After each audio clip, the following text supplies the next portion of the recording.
Good afternoon, Technation. Welcome to Webinar Wednesday. We are excited to announce today's webinar has set a new record for the highest number of pre-registered attendees. Over 1,000 people signed up for today's presentation, which is eligible for 0.1 CE credits from the ACI. Let's celebrate by giving one lucky attendee a Technation Tour t-shirt. Our third annual Imaging Conference and Expo will be held in July near Chicago at the Oak Brook Hills Resort. What is the name of the tallest building in Chicago? Answer now using the questions feature on your dashboard.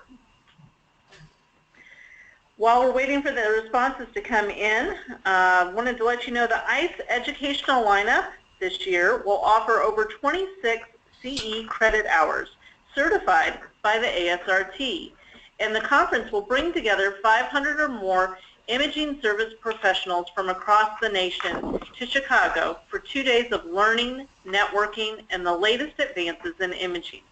Registration is now open.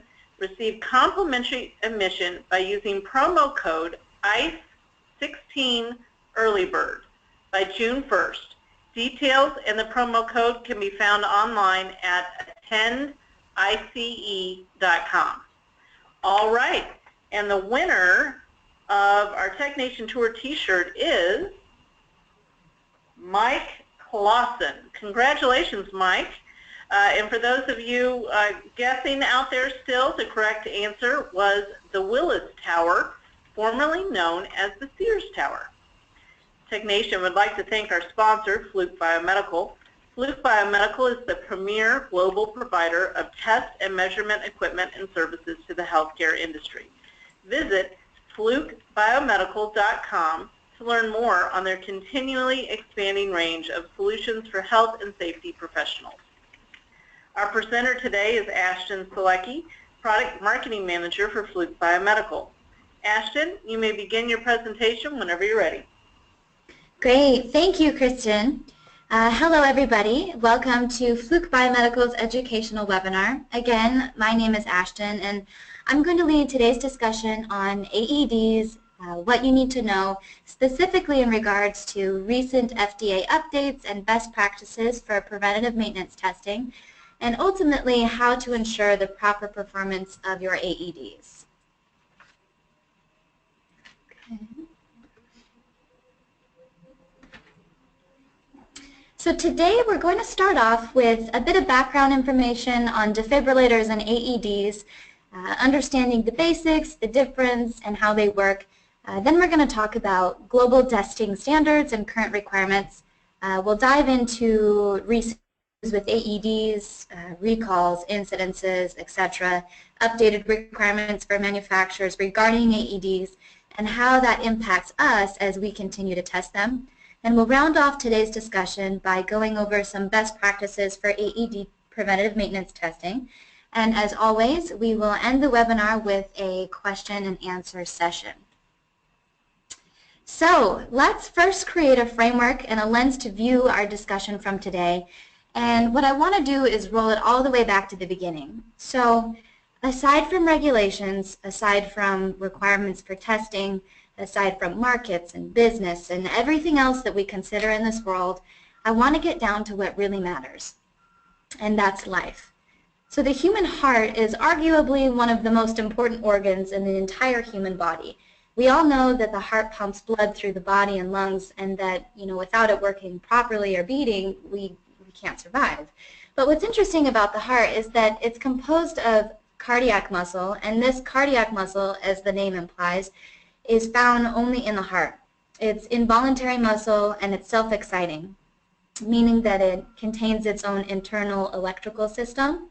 So, while we could get into details over details about how it does this, what we need to know for the purpose of today is that when the heart contracts and expands normally and healthily, when it has a normal rhythm, which is usually between 60 and 100 beats per minute, it does this our entire lives, quite literally until we die. But when the heart beats at an abnormal or irregular rhythm, it can have life-threatening effects.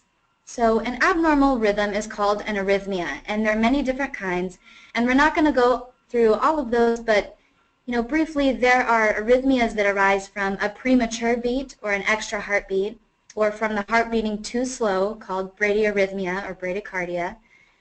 Conversely, the heart can also beat too fast, called tachycardia.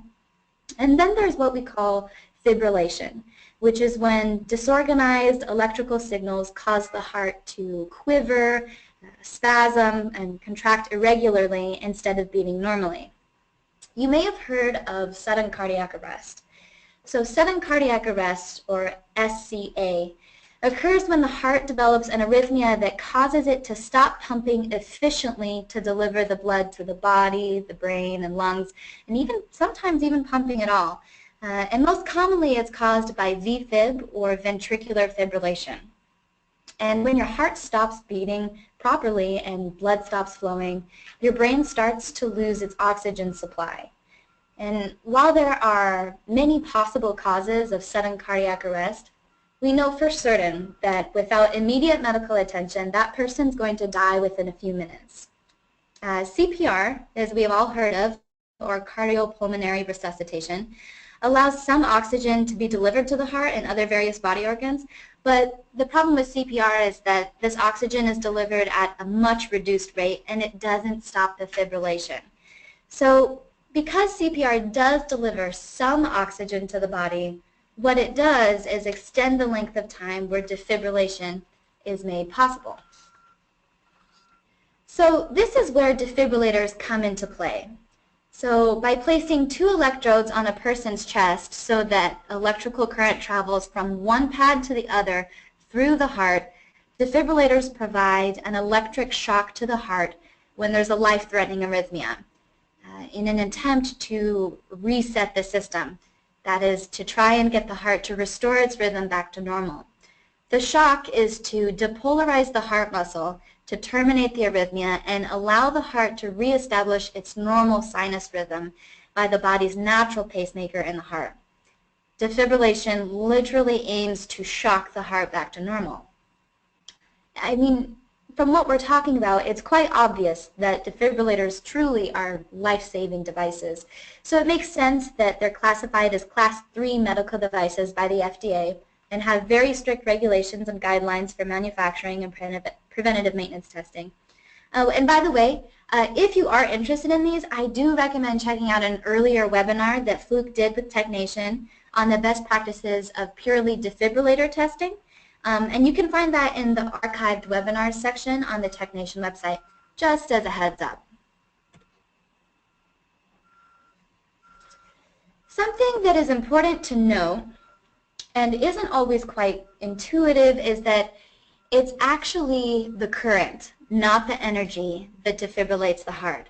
And this isn't always clear because defibrillator settings are calibrated in joules, or units of work, and not in amperes, or units of current. Successful defibrillation requires that enough energy be delivered to the heart muscle during the shock. But this current isn't applied directly to the heart muscle. It not only has to go through, the defibrillator paddles or pads, but the shock also has to go through layers of skin, tissue, bone, etc. And the amount of current that the heart receives is dependent upon how much of these tissue layers that the current has to go through to get to the heart, or how much resistance it faces. And we call that transthoracic impedance, which is the body's natural dynamic resistance to defibrillation, or really any other inductive electrical occurrences applied to the body by an outside appliance or force. Essentially what it sums down to is that it's the body's resistance to current flow. Some people have naturally higher impedance than others. Human impedance variability has been shown to vary from 25 ohms all the way to 180 ohms. And now the average person's impedance is around 75 ohms. It used to be around estimated around 50 ohms. It's actually 75 ohms. And you can't tell what kind of impedance someone has just by looking at them. So to successfully defibrillate, the right current must be delivered even through varying impedances. Even more so, in determining how effective the energy is going to be at converting a heart in fibrillation, how the energy is delivered. And what I mean by that is the actual shape of the waveform, or the value of voltage over time is what the waveform is actually more important than the amount of energy that's delivered. So there's several different types of waveforms, including biphasic, which is when the current flows in one direction and then reverses the opposite direction. There's monophasic, where the current flows in one direction.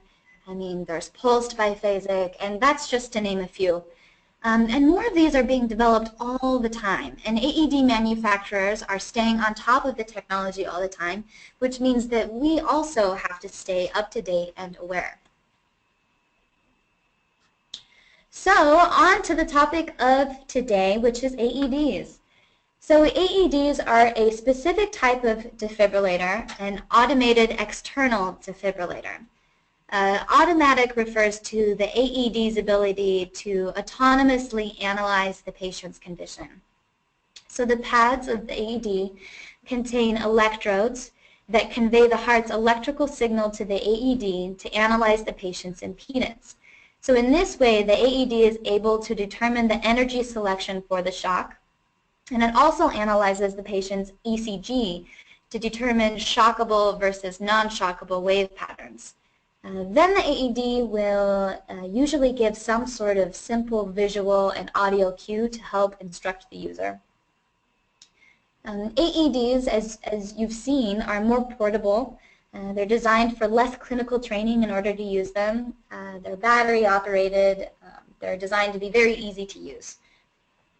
Sudden cardiac arrest, like we talked about earlier, can happen anywhere and at any time, and often without notice. So AEDs are deployed nearly anywhere you can think of, from schools, trains, and planes, boats, and hospital hallways, and gyms, retirement homes. Because as we mentioned earlier, the first few minutes of cardiac arrest are the most critical to get medical attention to the patient, and I mean within minutes. In fact, for every minute that a defibrillation is delayed, the patient's chance of survival decreases by 10%. So the idea of AEDs is that by having these devices widely available and in many public locations, we can try to provide medical attention to that person until trained clinicians arrive. So we try to preserve that person's life until they are able to get professional medical care. And again, specifically, AEDs are for those first crucial 3 to 5 minutes of defibrillation. So we have come to our first poll question of the webinar today. Hey Ashton, this is Jamie. I'm going to go ahead and launch the poll for the attendees. They should now see the question, how often do you test your AED? Your options, please select one is once per year, twice per year, 3 times per year or more, or we do not test. While you're entering your vote, I do want to remind you one more time, as Ashton mentioned earlier, all of our webinars are recorded and they're posted to the number one, technation.com/webinars. Select the archive option and you'll be able to go through all of the webinars for the past 3 years. It looks like we do have the majority of the audience results in, so let's go ahead and share these results with everyone. You'll see there's a close tie here between once per year and twice per year. Twice per year coming out at 41%, once per year coming out at 40%. 3 times or more is 8%, and 11% of our audience does not test. Okay, great. Now I'm actually going to follow up with another poll question right away following up on that. Great. Let's go ahead and get that one ready for the audience. You should now see the question. When you test your AED, do you rely on AED self-test, use an analyzer to test functionality, other, or do not test? Again, please select only one option. I do want to take a moment here and remind all of our attendees today that we will wrap up with a Q&A portion after Ashton's presentation. You're welcome to submit questions anytime today using the chat feature or the question feature on your dashboard. All questions will be held to the end. We'll go through as many questions as we have time for, but Ashton and the Fluke team will follow up offline if needed. I'm going to go ahead and share the results with everyone. Again, the answers are neck and neck. It looks like 48% use an analyzer to test functionality, 45% rely on AED self-test, 2% use other, and 5% do not test. Ashton, you may begin whenever you're ready. Okay.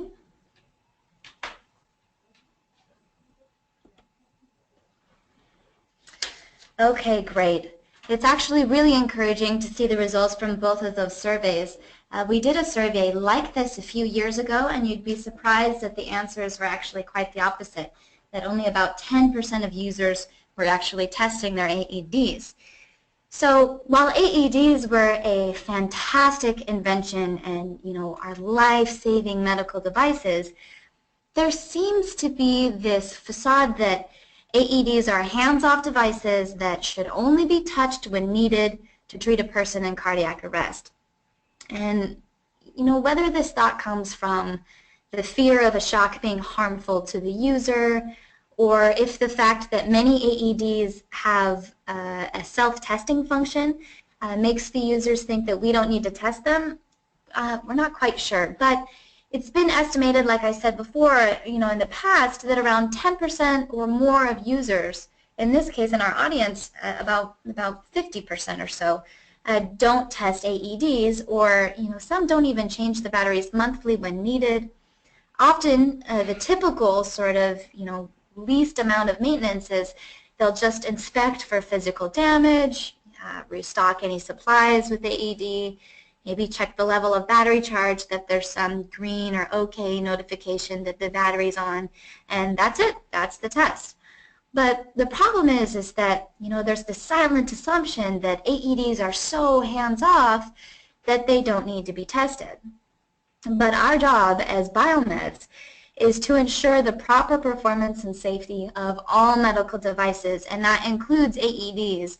And by doing just the typical inspection of AEDs, we aren't getting an accurate picture of the actual reliability and effectiveness of the device. So simply by looking at the battery and indicator lights and inspecting supplies isn't going to tell us whether or not that AED is going to deliver the shock that the patient needs. So in reality, an AED's effectiveness is determined by much more than simply having the device.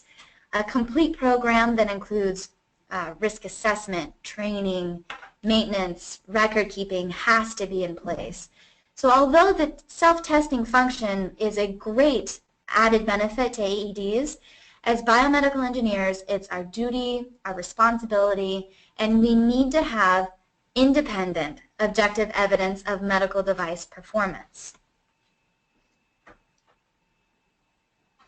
So to hit this point home, with the current typical testing of just visual inspections, battery checks, and even with the self-testing features of most AEDs, there have been an extremely high, alarming number of AED failure rates. I'm not quite sure why that keeps popping me out. Let me give it a moment. That's strange. There we go. So, and I'm sure that a lot of you have heard of this, but I just kind of want to reiterate some things that have been happening.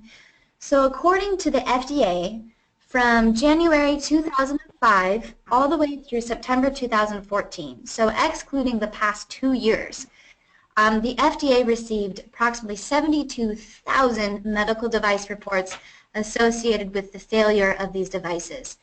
And since 2005, manufacturers have conducted, 111 recalls, and that affected more than 2 million AEDs.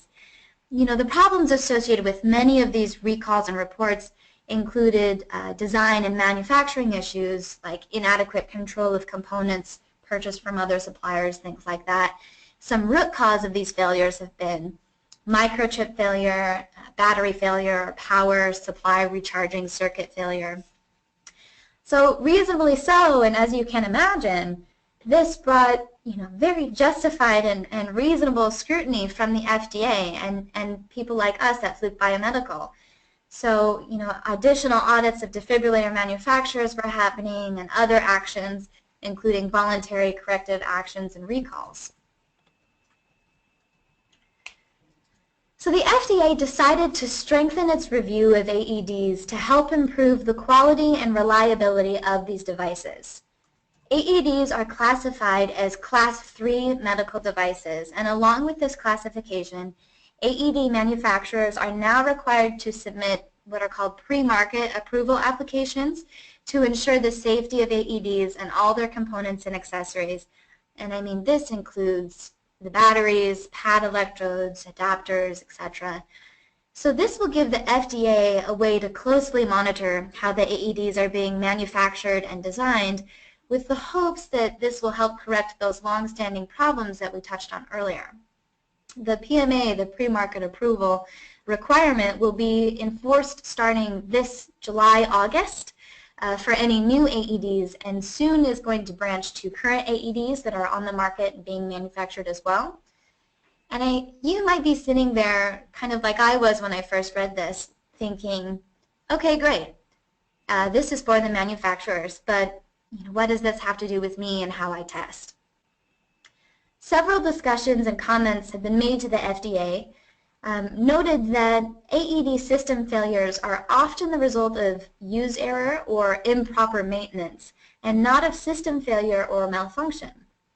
In an FDA report out that occurred on February 3rd of 2015, the FDA agreed that AED system training and maintenance are important to help ensure AED system availability and proper use, and that the FDA supports ongoing discussions to improve training and maintenance materials.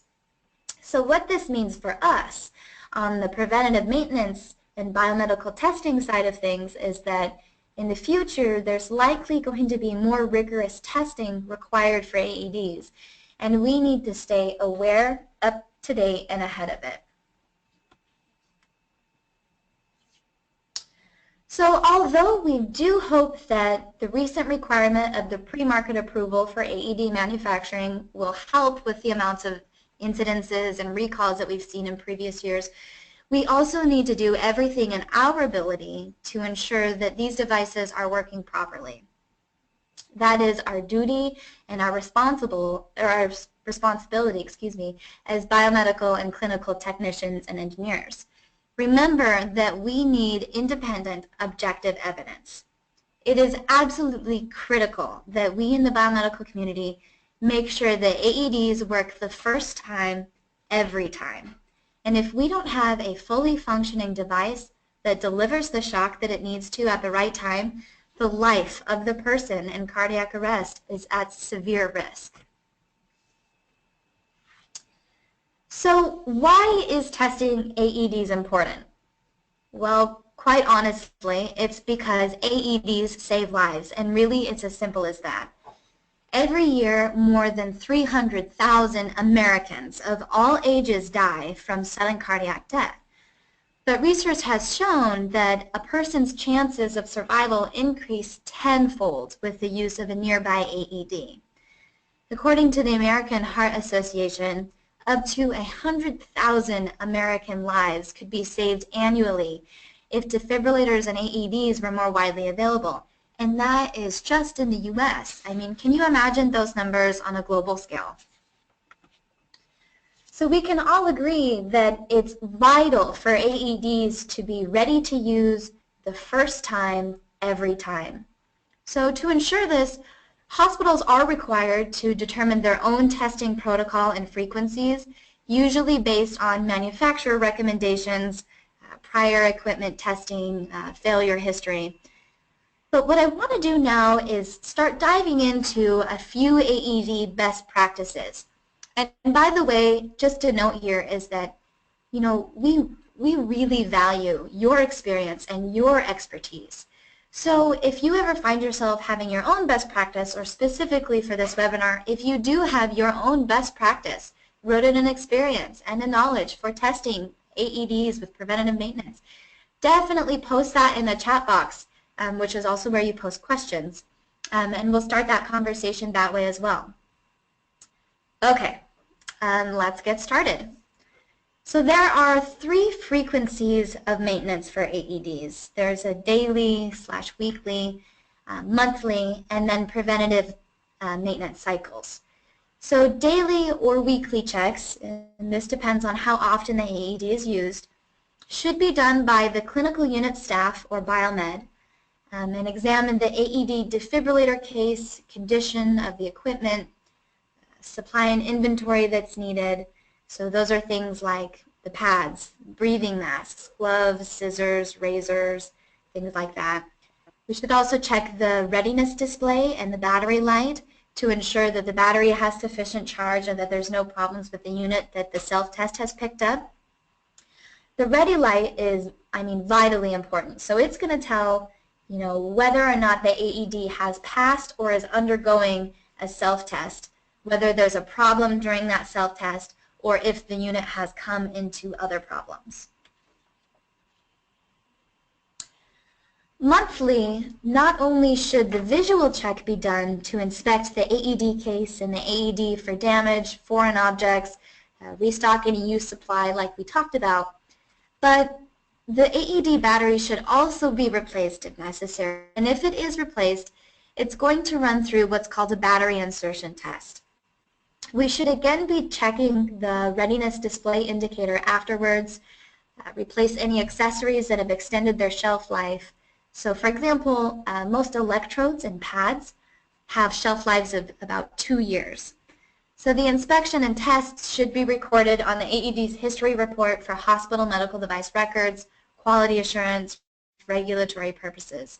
This monthly test is often done or should be done by either the clinical unit staff or the biomed department. And I want to put in here just a special note about the battery insertion test. So when we replace an AED's battery, the AED is going to run a comprehensive self-test that verifies that the AED circuitry is fully operational, that the device is properly calibrated, and that the device is operating within its performance specifications. The battery operation test shouldn't be performed on a regular basis because it actually has been proven to shorten the life of the battery.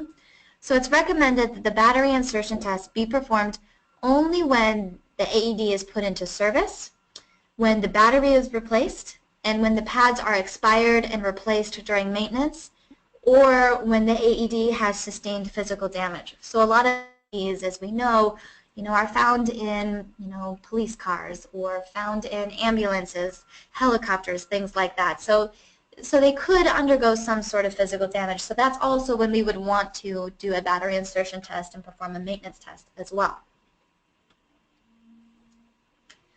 Okay, let's get into the meat of testing. So manufacturers recommend that hospitals establish their own local inspection procedure and that consideration be given as to how often the AED will be used. For Class 3 medical devices, inspection is recommended 1 to 2 times per year. And remember that Class 3 medical devices are considered life-supporting or life-sustaining devices. Now, and logically so, since we've been talking about it, AEDs are actually now considered as Class 3 devices as well. So some of you may be familiar with what I'm about to talk about. If you're not, definitely let me know. I would love to send you a risk assessment. But if we were to do a risk assessment from the Medical Equipment Quality Assurance Inspection Program and Development Procedures book, it's written by Toby Clark, we would find that these are used for life support, that device failure could result in severe injury to or even death of the patient, and that there's a very high significant history and high number of incidences that exist. So that alone, when we tally it up, gives us a score of 11, which justifies annual testing. Now, there are 2 other categories in this risk assessment, and that's problem avoidance probability and the manufacturer's or regulatory requirements for specific schedules. And these 2 categories sort of become ambiguous and can be up for interpretation by the individual. But my point here is that even if we were to go just on what we know for certain, the risk assessment alone indicates that we need to be testing AEDs at least once per year, even up to 2 or 3 times. But whatever frequency you choose, just remember that you need to have a written statement of policy with your justification for that testing frequency documented, because this is going to come in handy during your audits of your quality assurance program. So detailed tests should be performed according to the inspection frequency that you choose for your facility. AED manufacturers are going to tell us to rely on the AED self-test, but as we've seen from the many incidences and recalls in the last decade, FDA scrutiny and the need for countermeasures, as well as our requirement for independent objective evidence, we at Fluke Biomedical believe and advocate for more detailed preventative maintenance testing. We want to test that the right energy is being delivered, and that if the fibrillation were not converted to a normal sinus or non-shockable wave, that the AED is going to recommend another shock, and if it's designed to do so at a higher energy, or conversely, that the energy delivered via current is being administered long enough to get through the impedance of the patient. We want to check the ECG analysis and ensure that the AED is properly recognizing shockable versus non-shockable wave patterns. We don't want the patient to have a life-threatening heart rhythm that's shockable, only to have the AED refuse to administer the shock. And we definitely don't want the AED to shock a patient with a healthy beat. So we'll check all of the indicators on the AED like we previously noted, and we're going to check that audible and visual prompts are still working. Some AEDs will also have printer functionality, and these are often used in ambulances and transport vehicles. So if it has this functionality, we're going to want to check the paper, spooling, some reports, etc. We talked earlier about how successful defibrillation depends on the impedance that the current must travel through to get to the heart. So the body's natural resistance to current flow, like we talked about, is called transthoracic impedance.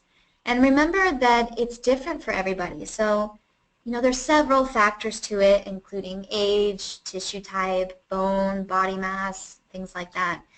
Some people have naturally higher impedance than others. Again, human impedance is shown to vary from 25 ohms to 180 ohms, on average about 75. Some AEDs have impedance sensing technology via the electrodes in the pads that are placed on the patient.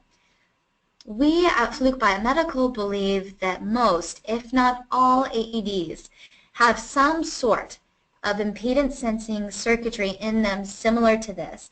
So it makes sense that we should test not only defibrillators, but AEDs across several different loads as well. So this is actually also a testing requirement in the IEC 60601-2-4 and ANSI-AMI DF80 testing standards, that defibrillators be tested across impedance loads from 25 to 175 ohms in increments of 25 ohms to account for patients with different impedances and to ensure that the proper current is delivered.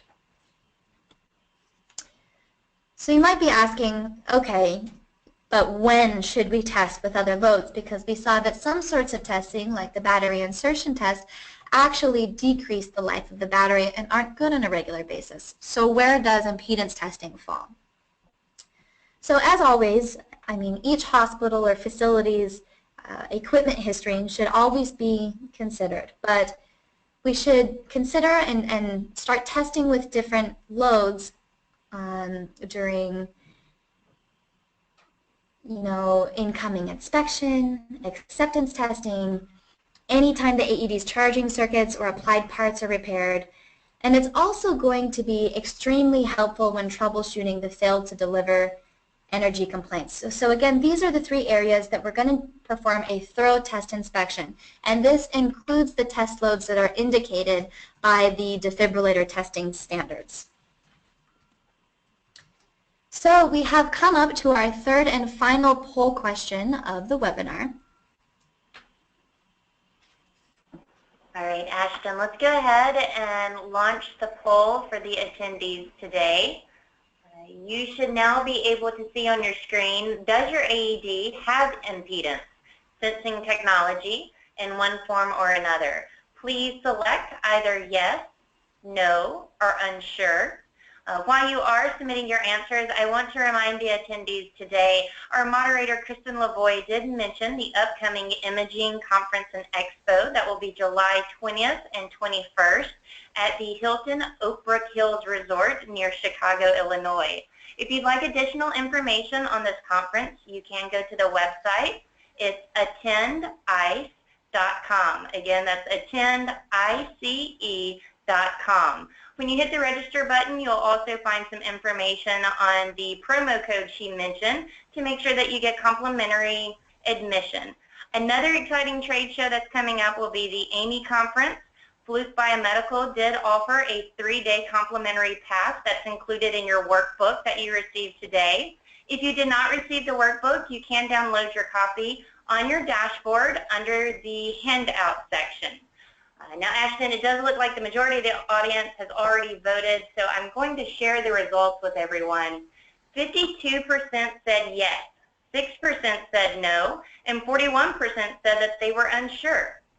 I'm going to go ahead and give you control. You can continue your presentation. Sounds good. Let's give it a moment. Okay. So, although it's our belief here at Fluke Biomedical, from our research, experience, conversations, and relationships with many manufacturers, that most AEDs in one form or another have impedance sensing circuitry and logarithms for determining output, it's understandable if you're not quite sold on that idea yet or you're unsure. But you need to know whether your AED has it, and if you can't find an indication of it in the user's manual, here's a good way to tell. Perform the test. Test the output energy at each energy level using each of the required test loads that are described in the minimum performance and safety standards that we mentioned earlier. So the results, especially when plotted, are going to show you visually and graphically whether what you set is what you get across all clinically relevant loads. This is going to show whether or not your AED has some sort of impedance sensing technology and reacts to that. So to prove your AED knows shockable from non-shockable arrhythmias, first you're going to send it a known non-shockable rhythm like the normal sinus rhythm, for example. The AED should analyze it automatically, or you should select the analyze control if it doesn't. The AED is going, or should, analyze the arrhythmia and not deliver any energy from the pads. Then, once you've verified that, change the arrhythmia to a shockable one like VFib. Again, it'll either do it automatically or press the analyze control. And this time, the AED should shock the patient according to its analysis of the transthoracic impedance. The energy discharge from the pads should be measured during this part of the test, so you have to use a defibrillator analyzer and be sure to document the measured output energy value. So I just want to give you an idea of what this would look like visually and show you an example. So the examples shown in the graphs here use the Philips HeartStar FRX AED. So pictured here are current waveforms as a result of 3 different impedances, 50 ohms on the left, 80 ohms in the middle, and 125 on the right. So with this particular AED, which has impedance sensing technology, the patient's impedance is picked up via the electrodes in the pads and measured during the energy discharge. So then the AED will use that value to adjust the duration of the waveform to deliver the desired amount of energy. Remember when I said earlier that, current and how the energy is delivered by means of the current's waveform is actually more important than how much energy is delivered? Well, this is true, but the other half of that is that the duration of the discharge and application also matters. So as you can see from the examples on the slide, the same amount of energy is being delivered to the patient, but the shape of the waveform changes and results of the patient's impedance value. So the initial voltage is going to remain the same, about the same, but the peak of the current is going to depend on the patient's impedance. The slope and the time duration are adjusted for different impedances to maintain that same, approximate voltage level for each shock. So the smaller the impedance, theoretically, the smaller or shorter the duration of charge is needed to get that energy and current to the heart. And vice versa, the larger the impedance, the larger or longer the duration is needed. And this is just one example of the way an AED, in this case, again, the Philips HeartStart, responds to impedance. So some AEDs will raise their voltage level as a result of an unsuccessful shock, and some older AEDs are designed as, a one-shot, give it all you've got, where no matter what, they will deliver the same energy regardless of impedance or current delivered. But really my point here is that you need to know and understand the capabilities of the model of AED that you're using. And by testing your AED using a defibrillator analyzer and one that has several different loads available in it, you're going to be able to tell if your AED has some sort of impedance sensing technology and whether or not it adjusts accordingly to that. So wrapping up for today, and before we delve into the questions and answers, the purpose of the webinar today was to understand how AEDs differ from other defibrillators and how important they can be to the sustainment of patients in cardiac arrest. We understand that each patient has differing impedances and know that some, if not most, AEDs have some kind of mechanism of impedance sensing circuitry, in which case we need to know if our AED model does or does not. And if it does, we need to test across several different impedance levels according to those standards on those three main occasions that we talked about. One of the main goals of this webinar was to inform and remind you of the changes in technology, the failure rate of that technology, which for AEDs is quite high, recent changes in FDA requirements for manufacturers, and that, essentially it might be a good idea to reassess or revise our medical device management plan for AEDs. We also covered different levels of maintenance and best practices. And as always, Fluke Biomedical, we want to help you reach the best decisions and provide you with the best test tools to do the work. And at the very beginning of this webinar, there was record-breaking. Over 1,000 people had pre-registered. And it's just amazing, because what it does is it just goes to show how important this topic is, how much we care about it, and that we really need to stay in the know on what's happening with manufacturers and the FDA and how that affects our testing and what we need to do. So at this point, I'm going to open it up to any questions we might have from the audience, but I also just quickly, I also have somebody very special in the room here with me. His name is John Sherlock. He is the Fluke Biomedical Technical Customer Support. He is a wonderful human being with an incredible wealth of knowledge, and he's going to be here supporting me through any questions that you might have for the remaining duration of our time today. Yes, I'm here. Okay, thank you so much, Ashton. I appreciate that presentation, and we have quite a few questions that have come through throughout your time presenting. So let's go ahead and get started with those questions. The first one we have here: what determines an AED's effectiveness?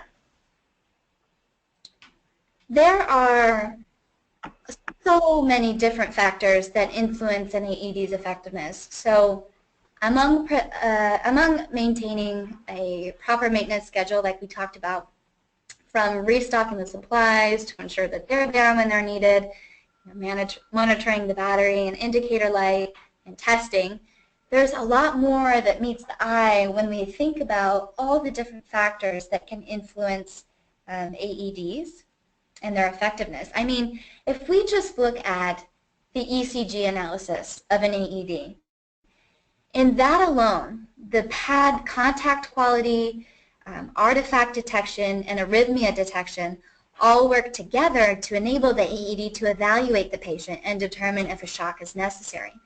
So the pad contact is what continuously measures the patient's impedance and heart rate.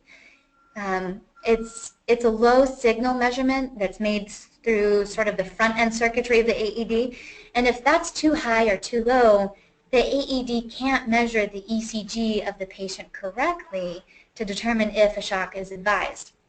Another example would be, if we consider the arrhythmia detection part of it, which is, what gives the AED the ability to assess the cardiac state of the patient. So, this looks at the rate of the heart, of the heartbeat, the conduction, the stability, and what I mean by that is the repeatability of those ECG complexes and amplitude of the patient's heart rate, and it uses a computerized algorithm to do this. And you can imagine that if something were awry with this algorithm, the effectiveness overall of the AED is severely compromised. So, I mean, yet again, there's another reason to test that that AED is going to deliver and sense that patient's ECG the first time every time. And there are so many factors that really ultimately affect an AED's effectiveness. But I hope that you see again through just this brief answer is that by doing the daily, monthly, and preventative maintenance detailed tests like we talked about, with the detailed testing happening at least annually with a defibrillator analyzer across several different loads, we can determine the effectiveness of our specific AED. Great, thank you for that. The next question we have here is, with large patients, does the AED have to deliver more energy to defibrillate the patient? I'm going to use my favorite answer, and actually some of you might be familiar with Jerry Zion and also his favorite answer, which is it depends. So again, we have to remember that it's the current that defibrillates, not the energy. So if we have an AED that automatically adjusts for impedance and uses biphasic waveform and changes the duration of the discharge so that the same amount of current is delivered to the heart, then the answer is no. Remember that the shape of the waveform is one of the most important parts of defibrillation. So if our AED does adjust the waveform based on the impedance of the patient, then we don't need more energy to defibrillate a patient, even if he or she has a higher impedance.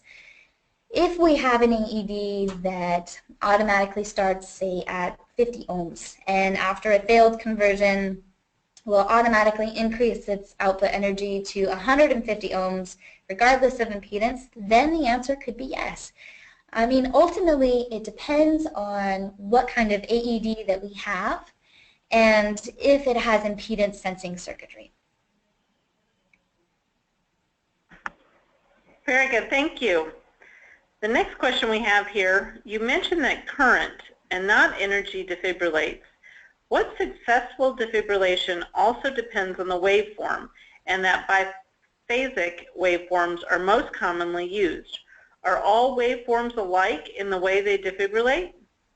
That is a good and detailed question. No, all waveforms are not alike, actually, in the way that they defibrillate. I have to double check on this, but I believe that most, if not all, AEDs use biphasic waveforms. But when we consider biphasic waveforms alone, there are so many different kinds and so many differentiations, and each manufacturer designs their own, basically. So the shape, the duration, the voltage, capacitance, current, and also the response to impedance are all going to affect how the waveform performs defibrillation. And what's more is that different waveforms are designed to work at different energies. So one energy dose might work for one biphasic waveform, but might not be appropriate or might not work for another one. And again, this varies from manufacturer to manufacturer, and that's just with biphasic waveforms alone. So I guess short answer is that no, all waveforms are not alike in the way that they defibrillate.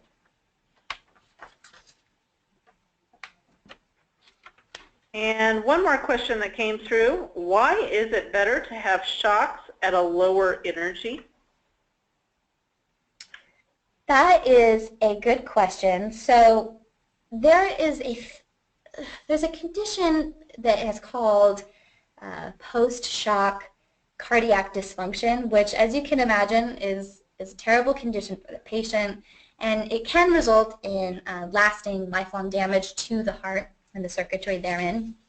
So there's lots of research that has been done, with defibrillation and trying to figure out, what energy is best. Is it a high energy? Is it a low energy? Is it varying energies based on the failure of the wave to convert after defibrillation? So basically, kind of summing down all of this research that's been happening is that it's been shown that at high energy waveforms, over 150 joules, there's an association with increased post-cardiac dysfunction. So, and I mean, this goes for all waveforms, both monophasic and biphasic. So basically, lower energy shocks results in fewer post-shock arrhythmias. Very good, thank you. We've had quite a few more questions come in since we got to the question and answer section, so I'm not sure how many we'll get to today, but please keep in mind that if your question didn't get answered on today's call, Fluke will receive a copy of all of the questions submitted and follow up directly. Meanwhile, let's go ahead and try and get to a few more. The next question we have, most schools, airports, and YMCAs are sold these devices with the statement there is no maintenance other than checking the ready light, the battery light, and the pad state. Most of these places do not have biomeds, and most do not think of sending these units in for PM. Shouldn't someone be telling them they need more? I love that question, and both John and I are nodding yes. But it's a good point. We talked about how AEDs are everywhere. A friend of mine were just reading, how AEDs are often found on planes, and there's been so many incidences of, the flight attendants having to use them and literally pull the patient into the middle of the floor of the hallway to test them, right? Or not to test them, excuse me, but to deliver energy to them. And that's a great question is, okay, you're talking about these are the tests and the biomed or clinical staff should perform them, but what about all these places where, AEDs are found that are not in hospitals? And the answer is that, yes, the testing should be done. So although there is the statement that says, just check the pad expiry date, rely on the self-test, look at the battery light, as we've talked about, the self-test, with all the numbers of incidences that have been happening, isn't enough. And so what we recommend for facilities like that is that it should be put into part of the administrative part of things, right, where they still should be checked daily. Then all it takes is just a walk-by to check that readiness light, right? Monthly tests should still be performed, but this should be part of their AED plan. And, it should be, said and told to these people that the regular yearly preventative maintenance cycles need to happen. Yeah, so it would be an opportunity for the independent service organizations in the area to provide this service, very important service, because they're in churches, they're everywhere, and my through the years would be even more important because you don't have someone there trained in case something did go wrong, like you would have in a hospital. I'd say even more important. Yeah. Great question. Well, we've got a few more here. The next one, if testing can impact battery life, Is there an opportunity to use a test battery or some external power supply for testing? We would not have that type of an accessory for the defibrillator.